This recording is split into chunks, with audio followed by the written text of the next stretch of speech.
नमः। आप सब पहले मेरे साथ 3 बार बोलिए, श्री सांब सदा शिवाय नमः, श्री सांब सदा शिवाय नमः, श्री सांब सदा शिवाय नमः। आप सभी शिव भक्तों का इस छोटे से शिव प्रांगण में, शिवालय में बहुत बहुत अभिनंदन।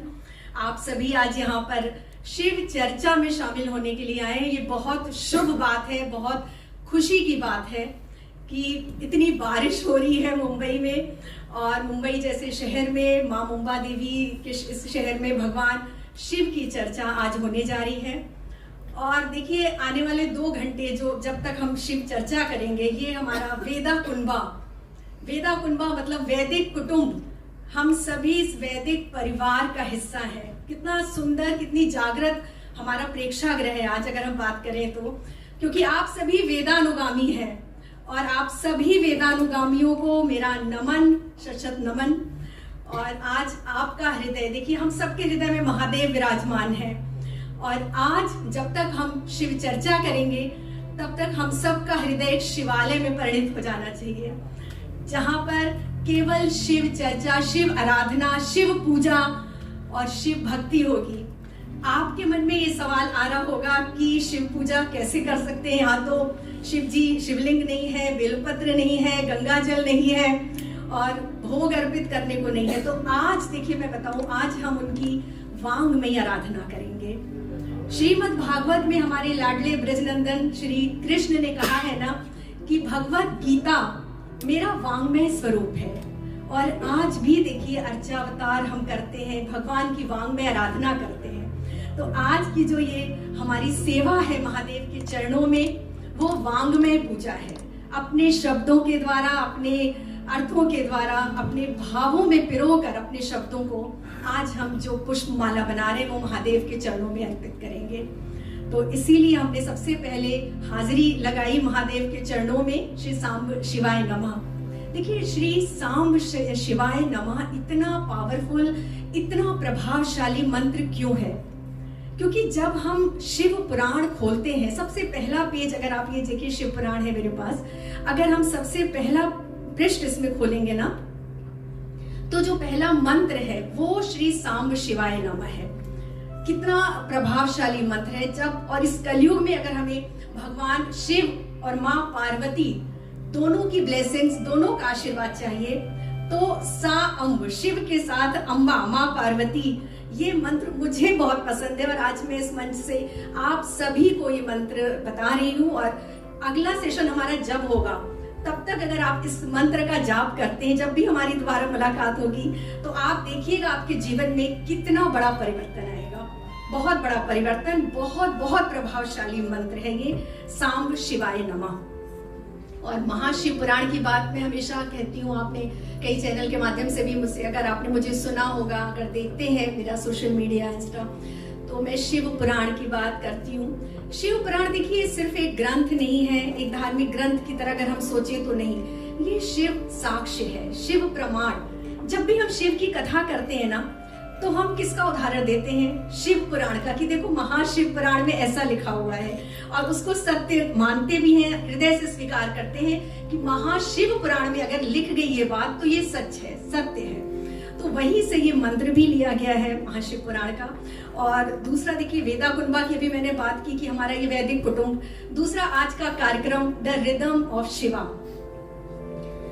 रिदम ऑफ शिवा क्या है? पूरी सृष्टि शिव के रिदम पर ही तो थिरक रही है ना। जब मेरे महादेव ने डमरू उठाया था और पहली बार जब उस डमरू को बजाया, तो उससे ओम की ध्वनि निकली, ओम की ध्वनि प्रस्फुटित हुई, हम सब जानते हैं। और उसी ओम की ध्वनि से सारे नाद बने, सारे शब्द, सारे अर्थ, सारा संगीत, जैसा अभी हमारी एंकर ज्योति बता रही थी कि शिव ही संगीत है, शिव ही शब्द है, शिव ही अर्थ है, सब कुछ शिव है। शिव हमारी आंतरिक चेतना है, शिव से अलग तो कुछ है ही नहीं। हम सब के अंदर महादेव हैं, क्योंकि शिव एक जीवनी शक्ति है, जैसे हम राम को कहते हैं। तो यहाँ महादेव का जो रिदम है, जिस पर नाद पर, ध्वनि पर, ओम के नाद पर पूरी सृष्टि थिरकती है। पूरी सृष्टि का जो नर्तन होता है वो ओम पर होता है, क्योंकि ओम से ही सब कुछ निकला है। आप लोगों ने कभी ये सोचा कि शिव किस रिदम पर थिरकते होंगे।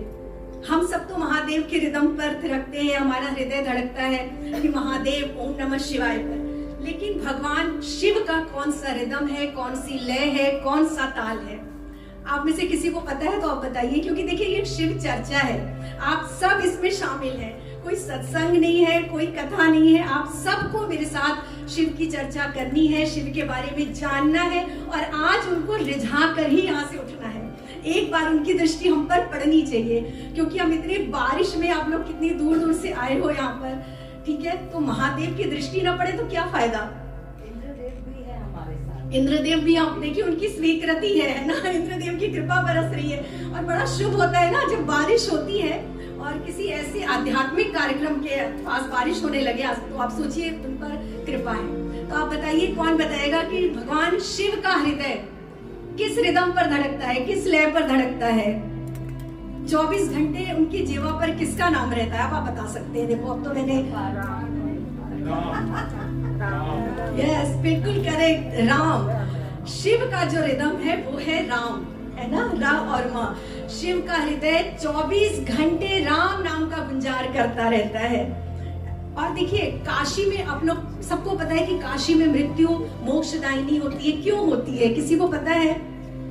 क्योंकि महादेव सबके कान में तारक मंत्र पढ़ते हैं। और तारक मंत्र क्या है? शिव राम, जो शिव सबके कानों में पढ़ते हैं वो तारक मंत्र राम है।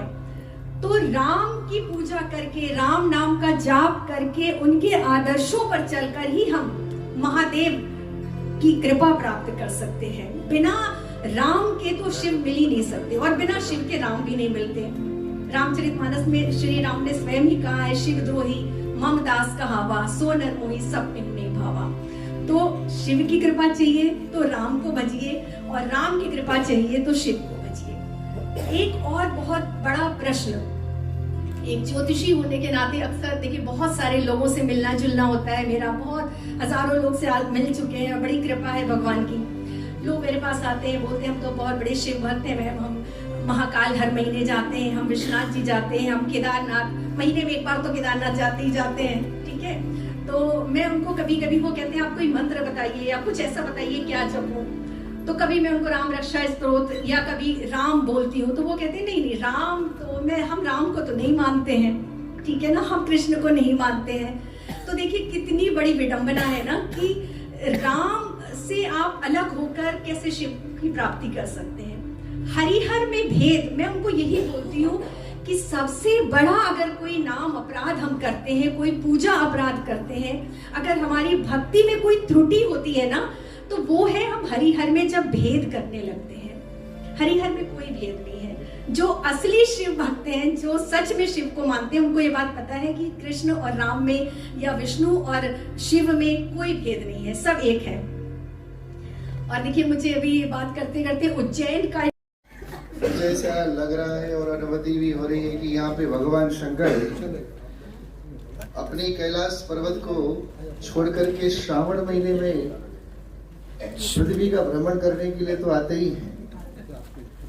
और हमारे शास्त्रों में, वेदों में, पुराणों में, धर्म ग्रंथों में, उपनिषदों में एवं अनेक दिव्य अलौकिक ग्रंथों में ऐसा वर्णन है कि महादेव जो हैं श्रावण महीनों में अपने भक्तों के घर के अनुष्ठानों को दर्शन करने के लिए श्रावण महीने में विचरण करते हैं पृथ्वी पे। लेकिन आज यहाँ पे अनुभूति हो रही है कि यहाँ पे आकर के दिव्य the rhythm of Shiva by Shiva Shri Ritu ji के मुखारविंद से भगवान शंकर के अलौकिक दिव्य वाणी को सुनकर के ऐसी अनुभूति हुई कि भगवान शंकर महादेव आपके दिव्य जीवन को अलौकिक और आनंदित बनाने के लिए यहाँ पे भी विराजमान है। मैं बहुत बहुत धन्यवाद देना चाहूंगा इस टीम को, इस कार्यक्रम के जितने भी गण हैं, सदस्य गण हैं, मेंबर हैं, और आप सभी को जो महाराष्ट्र मुंबई में लोग तो कहते हैं कि ये माया नगरी है, लेकिन मैं उन सभी को कहना चाहूंगा ये माया नगरी नहीं है। ये माया का मतलब होता है कि माया को सब कोई जपे, हरि को जपे न कोय, जो हरि को जपे सो माया पीछे पीछे होए। तो काफी लोग बम्बई को कहते हैं कि ये माया नगरी है, और माया का मतलब होता है कि भगवान श्री जगदीश्वर की पत्नी का नाम है माया। तो माया जो है हमारी माई है, माया के बिना सृष्टि चलती भी नहीं। तो आज रितु जी के दिव्य मुखारविंद से और हमारे सिद्धि विनायक के जो मुख्य हमारे वहाँ के चेयरमैन हैं और वहाँ के जितने भी लोग वहाँ पे आते हैं सभी को दर्शन कराने का उनको और विरक्त भाव से और बहुत ही साधु भाव से सभी को दर्शन कराते हैं। राजा राम जी का मैं बहुत बहुत धन्यवाद देना चाहूँगा कि इन्होंने मुझे यहाँ पे लेके आए और मुझे भी भगवान शिव के दिव्य अलौकिक अमृत वाणी का रस स्वादन करने का प्राप्त मिला। तो मैं आप सभी का बहुत बहुत धन्यवाद देना चाहूँगा, सभी टीमों को, सभी। बहुत अच्छा लगा, बहुत ही बढ़िया। और जो नॉलेज नहीं थी वो मुझे मिल गई, क्योंकि मैं शिव भक्त हूँ तो मेरे को बहुत क्रेज़ है एकदम शिव जी का ना। तो कई चीज़ें जो मुझे नहीं पता थी यहाँ के क्लियर हो गई मेरे लिए। तो मेरे लिए इतना इम्पोर्टेंट था ना, ये भगवान ने भेजा मुझे कि मैं अटेंड करके आऊँ। तो शिवाश्री जो रितु जी हैं, इन्होंने उस चीज़ को क्लियर कर दिया मुझे आके। जैसे सब जगह हम लोग गए हुए हैं ज़्यादातर तीर्थ पर आके क्लैरिटी हो गई वहाँ पे क्या है, कैसे पूजा है, पूजा का मीनिंग क्या है, क्या लाभ है उनसे, कौन से मंत्रों से है, और सभी राशियों के बारे में इन्होंने बताया। बहुत अच्छा लगा, एक्सीलेंट। सबकी नॉलेज हो गई कि पाठ पूजा is so important, specially Shiv ji की, और अलग अलग तरह से इन्होंने डिस्क्राइब करके बताया। बहुत अच्छा लगा, हमें ये चीज़ें नहीं पता थी, यहाँ आके हमें बहुत अच्छा प्लेटफॉर्म मिल गया। रितु जी ने बताया कि कौन सी राशि को कौन सा पूजा करना चाहिए, कौन सा तीर्थ यात्रा करना चाहिए, महाकाल में कहाँ जाना चाहिए, भस्म आरती का क्या मीनिंग है। महाकाल में गई हुई हूँ, उज्जैन में मंदिर में गई हुई हूँ। और लेकिन अगर आप दर्शकों से अगर शेयर करना चाहें ऐसी कोई समस्या जो आपको लग रही हो कि ये समस्या है और उन्होंने जैसे राशि के हिसाब से बताई है, तो वो आप उसे अनुकरण करने वाली हैं और अगले सेशन में इनसे मिलेंगी? नहीं, सेशन तो मिलूंगी। मैं ऑलरेडी मंडे का फास्ट हमेशा रखती हूँ। जब मैं 16-17 साल की थी तब से मुझे शिव का है, और मैं हमेशा मंडे का फास्ट रखती हूँ, सोमवार का, और करती हूँ पूजा वैसे मैं खुद भी। लेकिन इनसे आके और मीनिंग भी समझ आए कि ये वाला मंत्र नहीं, ये भी करना चाहिए। तो एक ये ज्वाइन करके ना मुझे रितु जी से बहुत अच्छा लगा, और भी नॉलेज बढ़ गई। कर तो रहे हैं पूजा, तो वो भी साथ में देख लीजिए। हमें एक चीज़ और तो है ही महाकाल के, ओम नमो शिवाय के। अमरनाथ पे भी मुझे अमरनाथ की यात्रा भी बहुत अच्छी लगती है, और उज्जैन का महाकाल हम कराए हैं, पूजा भी कराए हैं। एक और ये चीज़ जो इस विषय से नहीं है, वो ये जानना चाह रहा हूँ, बहुत सारे अब जो है रियलिटी शो चल रहे हैं, लॉकअप भी आ रही है, बहुत सारे रियलिटी शो, क्या कोई ऐसा शो है जो आप फॉलो कर रहे हैं? नहीं, मैं कोई नहीं करती, मैं इतना टाइम वेस्ट नहीं करती, मैं अपना काम करती हूँ। और चल रहे होंगे सारे जो हमारे बच्चों का होता है तो मैं उसको अच्छे से वॉच करती हूँ। अदरवाइज़ मैं ऐसे टीवी नहीं देखती। हाँ, पाठ पूजा करती हूँ, भजन सुनती हूँ सारा दिन, और जो मेरे न्यूज़ सुनती हूँ। और शोज़ को मैं इतना प्रेफरेंस नहीं देती, देखती नहीं हूँ मैं। बच्चों को भी मतलब शिव के बारे में या भक्ति के बारे में कुछ? हाँ, बच्चे मेरे दोनों हैं, मिताली है, मनारा चोपड़ा है, दोनों फॉलो करते हैं। वो भी मंडे को फास्ट होता है उनका भी, जो घर में बनता है वही खाते हैं, फास्ट वाला फूड। आपने देखा है के बारे में जय श्री कृष्णा सबको, जय Shri Krishna. I have come here for Sangeeta ji, she is my friend, और हमारे पार्टी में वो नेशनल वाइस प्रेसिडेंट है RPI में। Event was very good. ये कथा के अलावा यहाँ जोडियाक के बारे में बताया गया है, सोमवार में कैसे करना है, क्या करना है, सारे भगवान महादेव के ऊपर था। ऐसे ही इवेंट्स मेरे ख्याल से बॉम्बे में बहुत सारे होने चाहिए, बिकॉज माया नगरी में ऐसी बात होती है जहाँ भगवान की बात हो तो अच्छा लगता है। हरे कृष्णा, हर हर महादेव। Thank you. आइए सर, थैंक यू मैम। लुक सेंटर मैम, शिव महात्म के बारे में आज बताया गया, क्या कुछ बोलना चाहेंगे? देखो, मैं एक तुच्छ प्राणी हूँ, शिव के बारे में मैं क्या ही बोलूँ। इतने सारे दिग्गज लोग आज आप सभी से मिले और उनके वाणी से शिव के बारे में इतना सुन पाए। मैं उस लायक अपने आप को नहीं समझती हूँ, पर मैं शुक्रगुजार हूँ शिव का और मेरे पूरे परिवार का, जैसे कि मेरा मैका और मेरे ससुराल का, कि हमारे माँओं ने, मेरी सासू माँ ने, हम सब ने उनको साक्ष्य रख के मैंने और मेरे पति ने हमारा पूरा जीवन शिव के नाम से समर्पित कर दिया है। तो जहाँ भोले वहाँ भोले के बच्चे हैं, तो जो जो शिव हमें रास्ता दिखाएंगे तो हम उस रास्ते पे चलेंगे। और सबको ये भाव प्रकट करके कहना चाहेंगे कि सबसे बड़े वो है और उसके बाद ही सारी दुनिया है। जो शिव के चरणों में जाएगा उसका उद्धार निश्चित है। और शिव तो है ही बहुत ही भोले, असुर भी उनकी भक्ति करते हैं और उनको भी वरदान मिलता है। मैं तो अपने आप को असुरों में ही गिनती करती हूँ कि इंसान होने के नाते हम न जाने कितनी गलतियाँ पूरे दिन भर में कर लेते हैं, बट ऐसे भक्तों को भी अगर कोई शरण लेता है तो वो मेरा भोले, मेरा शिव है। तो उनके चरणों में कोटि कोटि प्रणाम, और जहाँ भोले वहाँ भोले के भक्त हैं। जी मैम, आप कुछ बोलना चाहेंगे शिव महात्मा के लिए? मुझे संगीता जी ने यहाँ पे बुलाया, वही मेरे लिए बहुत बड़ी बात है, क्योंकि मैं हमेशा पार्टी फंक्शन अटेंड करती हूँ, पर ऐसी सब चीज़ें के लिए लोग जल्दी इनवाइट भी नहीं करते हैं कि कोई आएगा कोई नहीं आएगा। पर जैसे मैंने वो पोस्टर देखा ना, मुझे कि कुछ अगर बीच में काम भी आता ना, मुझे वहाँ पे जाना, क्योंकि ऐसे मौके बहुत कम मिलते हैं। और शायद मैं लकी भी हूँ, शिव जी ने मुझे यहाँ पे खुद बुलाया है। तो इसकी वजह मैं बताऊंगी आपको, ज़रूर बताऊंगी कि अलका और दीपक जी, शायद इनको ये बात ही नहीं पता होगी। सबको पता होना चाहिए कि एक एक्टर कितने सारे किरदार निभाती है। सबको ये लगता है कि कलाकार अपने एटीट्यूड में होता है और अपनी जिम्मेदारियों से भागता है। इस लड़की के साथ मैंने एक शो किया है पलकों के छाव में, जो हम नायगांव में शूट करते थे, और ये सब तो सालों से ये शो कर रहे थे। मैं तो बहुत लास्ट मोमेंट पे उस शो को मैंने अटेंड किया, और उस वक्त था श्रावण में मेरे पतिदेव कावड़ लेके जाते हैं, 350 किलोमीटर वो बैद्यनाथ धाम चल के गंगा लेकर जाते हैं। तो मैं वहाँ तक जा नहीं पाई अभी तक। भोलेनाथ ने पूरे टाइम नंगे पाँव सेट पे भी घुमा करती थी। बहुत सारे ऐसे सीक्वेंस होते थे जिन्हें बहुत इनके पैर में कुछ चुभ जाता, जिससे इनको बहुत प्रॉब्लम होती। उसके बाद भी ये कभी स्लीपर इन्होंने पैर में नहीं डाला। अंधेरी से नायगांव विदाउट स्लीपर मेरे हिसाब से 1.5 महीना कंटिन्यू किया है इन्होंने। मैं देख के बहुत ऐसी थी कि आज के टाइम में ऐसे लोग हैं, क्योंकि मैंने कभी देखा ही नहीं है कि कोई ऐसा कैसे हो सकता है शिव जी का भक्त। जब शिव की कृपा होती तो कोई भी दर्द बड़ा नहीं लगता। मुझे ये बताना था कि श्रावण में श्रावण में हम हर एक लग्जरी चीज़ मैं त्याग देती हूँ। जितना मैं कर सकती हूँ उतना करती हूँ, लेकिन अगर कोई मुझे लिफ्ट दे दे बिना बताए, या कोई मुझे वहाँ तक पहुँचा दे, तो जिस दिन अलका को पता चला कि अरे ये तो श्रावण में ना जूते पहन रही है, और नायगांव वहाँ पे तो वो वहाँ का ब्रिज बन रहा था, बहुत नोकीले पत्थर थे।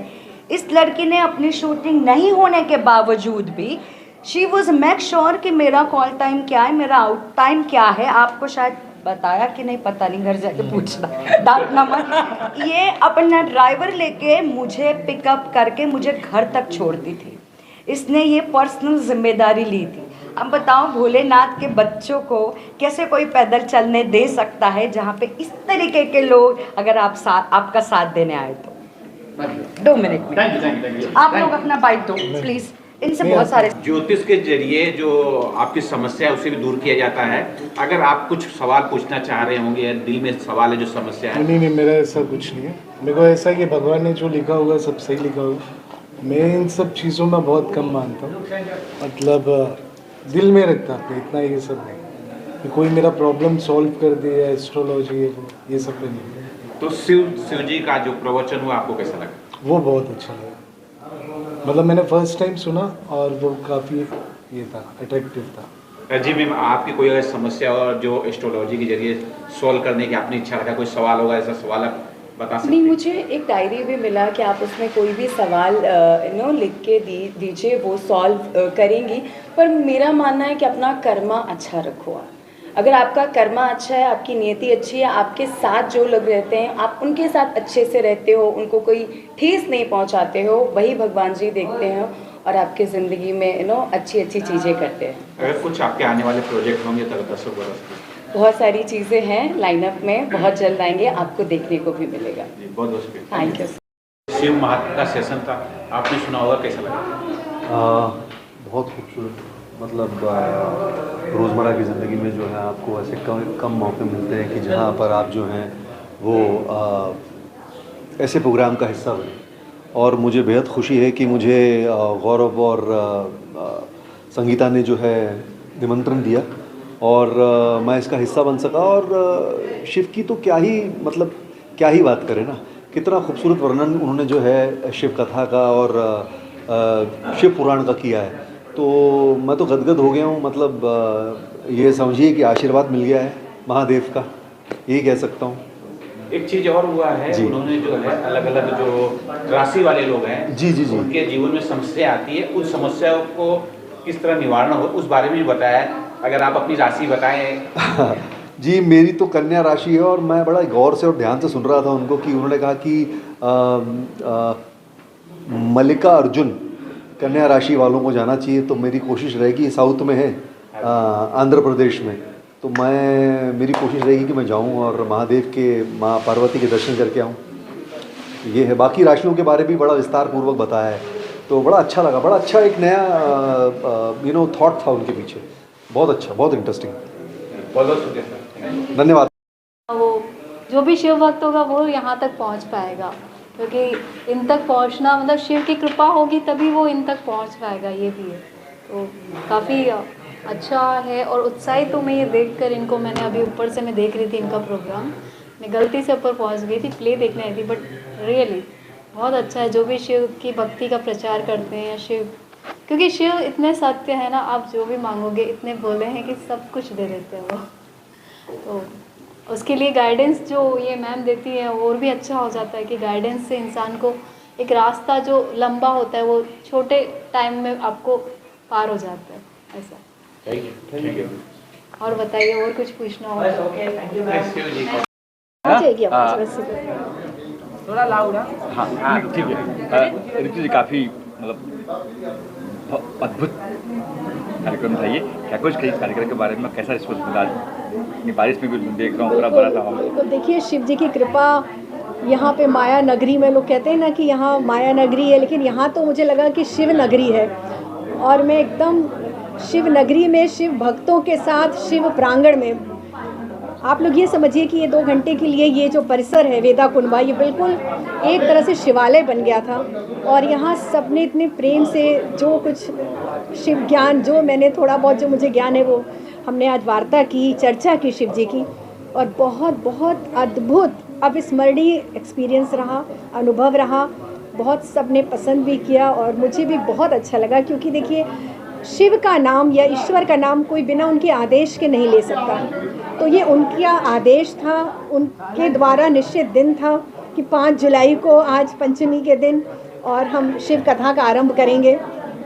तो बहुत अद्भुत अनुभव रहा और महादेव की कृपा साक्षात यहाँ बरसी है, सब पर बरसी है। सब लोग प्रसन्न हैं, सब लोग भावुक हैं, सबका हृदय गदगद है। एक प्रसंग आपने बोला था जो कि हर एक के मन में रहता है कि औरतों को जो है शिव जी का भस्म आरती नहीं देखना चाहिए, नहीं करना चाहिए। अगर उस बारे में अगर दर्शकों को बता दे जो यहाँ नहीं है, वो कुछ जान जाए। बिल्कुल, देखिए उसके पीछे मैंने एक कथा बताई कि जब शिव के ऊपर भस्म गिरी थी ना, जब सती माता को उन्होंने उठाया था और शिव जी के ऊपर भस्म गिरी थी, शिव का क्रोध शांत हुआ था। उस वक्त शिव जो थे दिगंबर अवस्था में थे, उनको होश नहीं था कि उनका अगंबर कहाँ है, वो किस अवस्था में, क्योंकि वो इतने विह्वल थे, इतने विचलित हो गए थे सती माँ के आत्मदाह का समाचार सुन के। तो जब हम भस्म आरती महाकाल में होती है, वहाँ के जो पुरोहित हैं, पंडित जिसे आप पूछेंगे, तो वो उसी समय की आरती है। उस समय महाकाल उसी रौद्र रूप में, उसी दिगंबर रूप में रहते हैं। तो क्योंकि वो दिगंबर रूप में है, इस वजह से जो उनका स्वरूप है, जो उनकी वेशभूषा है, वो स्त्रियां नहीं देख सकती हैं। एक चीज और है जो बहुत लोग जैसे भगवान श्री कृष्ण को चोर बोल के वो चोरी करते हैं, हालांकि वो अलग चीज थी, एक उनकी लीला थी। इसी प्रकार कुछ लोग जो मांस मच्छी खाते हैं, जो एक आपने प्रसंग बताया था कि मांस वाला जो है, वो भी अगर दर्शकों को जरा बता दे तो लोग थोड़ा सा क्लियर हो जाए, समझ जाए। देखिए मांस, यहाँ शिव भाव के भूखे हैं, है ना, और लोग अपनी जीवा के स्वाद के लिए, अपने स्वार्थ के लिए ईश्वर को जोड़ देते हैं। आप तो मांस मदिरा की बात कर रहे हैं, यहाँ पर लोग भांग पीते हैं कि हमारे शिव, दरअसल शिव भांग नहीं पीते हैं, शिव भंग करते हैं, संहार के देवता हैं। तो वो भंग शब्द ही विकृत होते होते भांग में, कहीं किसी पुराण में आप मुझे बता नहीं सकते कि लिखा हो कि शिव भांग पीते हैं। तो इसी तरह मांस का है कि लोगों ने अपने जीवा के स्वाद के लिए भगवान को बना लिया कि नहीं भाई भगवान, ऐसा कुछ नहीं है। भगवान सिर्फ भाव के हैं और इतनी चीज़ें हैं, क्यों मांस खाना, क्यों किसी जीव की हत्या करना। और अगर आप कन्नप्पा जी का उदाहरण देते हैं तो उनकी तरह भक्त तो बनिए पहले। वो भोले थे, मासूम थे, आदिवासी थे, उस समय चीज़ें उपलब्ध नहीं थी। जो उनके काल में सर्वश्रेष्ठ वस्तु थी, जो वो खुद लेते थे, ग्रहण करते थे, वही वो महादेव पे अर्पण करते थे। ये भी है ना कि वो मांस खा के मंदिर जाते ही नहीं कहीं, वैसे वो लोग कहते हैं कि मांस खाओ फिर मंदिर जा सकते नहीं, आप या पूजा कर सकते नहीं। बिल्कुल नहीं जा सकते। कैसे आप जाएंगे? आप अपने इष्ट के सामने आप मांस का भक्षण करके बिल्कुल नहीं जाना चाहिए। और हमारे सनातन में कहाँ लिखा है कि हम जीव हत्या करके और मांस खा के और भगवान की आराधना करें? बिल्कुल भी नहीं करना चाहिए। एक चीज और आपने जो बताया था कि ज्योतिष जो है कुंजी है, यानी एक चाबी है जो आपकी जो आने वाली समस्या को कुछ समाधान कर सकता है। वो उसे हटा नहीं सकता, लेकिन उसमें कुछ उसको क्षणभंगुर बिल्कुल समाधान कर सकता है। अगर 2026 हर कोई अपने हर एक के जीवन में अपनी समस्या है, अगर 2026 में किसकी राशि जो सबसे ज़्यादा कठिन होने वाली है, अगर उसका कुछ निवारण आप बता। देखिए 2026 जो रौद्र संवत चल रहा है 2083, तो इसके राजा हैं बृहस्पति, देवगुरु बृहस्पति, और बृहस्पति धर्म के कारक हैं। जो लोग धर्म से जुड़े रहेंगे इस वर्ष, इस पूरे संवत, जो लोग धार्मिक यात्रा, धर्म स्थान पर जाएंगे, धर्म का आचरण करेंगे, उनका जीवन सुगम बीतने वाला है। ये बिल्कुल सही बात है। जब भी देवगुरु बृहस्पति अतिचारी होते हैं तो धर्म बढ़ता है। एक नुकसान ये होता है, कभी कभी धार्मिक कट्टरता भी बढ़ जाती है, तो उस पर अगर नियंत्रण रखा जाए और बृहस्पति के कर्क राशि में गोचर का पूरा फ़ायदा उठाया जाए, धर्म का आचरण करके। राशियों की बात करें तो देखिए जो 6 राशियाँ जो जिन पर की 7.5 चल रही है, कुंभ राशि, मीन राशि, मेष राशि, और सिंह राशि पर, धनु राशि पर ढैया चल रही है शनि की। तो ये 5 राशियाँ थोड़ा सावधान रहें, पाप ना करें, जितना हो सके गरीब लाचार लोगों की मदद करें, लोगों को दान करें, जितना हो सके अच्छे कर्म करें, तो इनका समय भी अच्छा जाना है। और बहुत शुभ जो होने वाली है वो है वृष राशि, मेष राशि, सबसे ज़्यादा अच्छी कर्क राशि, क्योंकि कर्क के लग्न में ही गुरुदेव विराजमान है। तो गुरु बृहस्पति आपको एक बहुत अच्छा डायरेक्शन देते हैं, बहुत अच्छी निर्णय क्षमता देते हैं। तो ये 3 राशियाँ अति भाग्यशाली होने वाली। एक चीज़ ये है कि अधिक मास अभी गया है और सावन मास आ रहा है। हाँ। लोग सोचते हैं कि सारा पुण्य ये अधिक मास में कर लो, फिर वो कुछ नहीं करते। लेकिन पूरे साल क्या करना चाहिए और सावन मास में भी खासकर क्या करना चाहिए, अगर आप बता सकें? बिल्कुल, देखिए किसी भी पुण्य को करने के लिए किसी निश्चित समय का इंतज़ार क्यों करना? किसने देखा है कल? हमारा जीवन ईश्वर के हाथ में है, क्षणभंगुर है। आज हम हैं, कल है कि नहीं, इसकी क्या गारंटी है? तो कभी भी इंतज़ार नहीं करना चाहिए कि सावन आएगा तो हम ये करेंगे, कार्तिक आएगा तो हम गंगा नहाएंगे, है ना, अधिक मास आएगा तो हम हरे कृष्ण नाम का जाप करेंगे। हर समय हर क्षण हमसे जितना बन पड़े, मैं तो कहती हूँ हमेशा आपकी सांसों की माला पे नाम जप चलना चाहिए, क्योंकि नाम जप ही एकमात्र ऐसा आधार, एक नौका है जिससे आप ये पार लग सकते हैं, है ना। जो ये आपको पार लगाने के लिए एकमात्र नौका नाम जप का आश्रय लेना। और सावन के मास में शिव को रिझाइए, जितना जो करना है करिए। कुछ अपनी पसंदीदा वस्तु, देखिए त्याग का बड़ा महत्व है हमारे शास्त्रों में।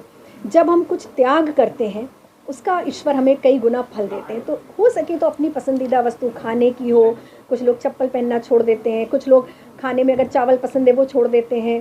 तो इस तरह का अगर आप कुछ कर सकें तपस्या, तो वो बहुत अच्छी है। एक सवाल और है जो खास मेरे लिए है, काफ़ी लोगों का हो सकता है। बताइए। रुद्राक्ष जो माला होती है जी, मतलब किन परिस्थिति में जो है उसे धारण नहीं करना चाहिए? देखिए रुद्राक्ष में ना बहुत ज़्यादा नहीं है, क्योंकि हम तुलसी माला में तो हम बहुत नियम से बांधते हैं। शिव सबके हैं, पशुपतिनाथ भी तो शिव हैं, तो पशुओं को भी अधिकार है कि भगवान शिव की पूजा आराधना कर सके। तो इसीलिए रुद्राक्ष में बहुत ज़्यादा नियम नहीं है। लेकिन फिर भी मैं कहती हूँ कि जो लोग मांसाहार करते हैं या सात्विक आहार जिनका नहीं, उनको कोशिश करें कि या तो वो छोड़ दें या फिर रुद्राक्ष को धारण करने से पहले थोड़ा सोच लेना चाहिए। मन पवित्र होना चाहिए आपका, आपके मन में मैल नहीं हो कि आप किसी की निंदा आलोचना कर रहे हैं, आपके मन में तो किसी के प्रति बहुत ईर्ष्या भरी हुई है, और आप फिर रुद्राक्ष पहनने का क्या लाभ? इसी पे एक सवाल मेरा भी है कि मासिक धर्म होता है महिला को, तो रुद्राक्ष पहन सकती है उसको? नहीं, उसमें देखिए हमारे शास्त्रों में वर्जित है ना। उस टाइम पे उनको रुद्राक्ष उतार देना चाहिए, क्योंकि रुद्राक्ष को हम साक्षात शिव मानते हैं। रुद्राक्ष आप पहनिए, लेकिन निद्रा के समय, सोते समय आप उतार सकते हैं, जब आप वॉशरूम जाते हैं तो उतार सकते हैं, मासिक दर्द में उतार सकते हैं, क्योंकि रुद्राक्ष को हम शिव का रूप मानते हैं, तो पवित्रता का ध्यान रखना बहुत ज़रूरी है। कई बार तो मासिक धर्म पता चलता नहीं कब आया। नहीं, उसका देखिए अनजाने का तो किसी भी चीज़ का दोष नहीं हमारे यहाँ लगता ना। हमारे यहाँ तो कलयुग में वैसे भी दोष नहीं लगता, हमारे यहाँ तो मानसिक पाप का भी दोष नहीं लगता कलयुग में। ये तो भगवान ने हमें बहुत सुविधाएं दे रखी हैं इसीलिए तो मैं कहती हूँ कलयुग सबसे अच्छा युग होता है कि सतयुग और त्रेता में आप जो इतना तप कर करके प्राप्त करते हो, कलयुग में सिर्फ कलयुग केवल नाम आधारा। आपने नाम ले लिया, सब बढ़िया है। एक और सवाल दिलीप भाई, कुंभ राशि। हाँ। एक और सवाल। एक चीज़ ये जानना चाह रहा हूँ कि काफ़ी मैं जब बाहर काफ़ी लोगों से बात करा था, उनको ये प्रवचन अच्छा लगा है और जो आपने ज्योतिष शास्त्र के बारे में कुछ बताया लोगों को वो अच्छी लगी।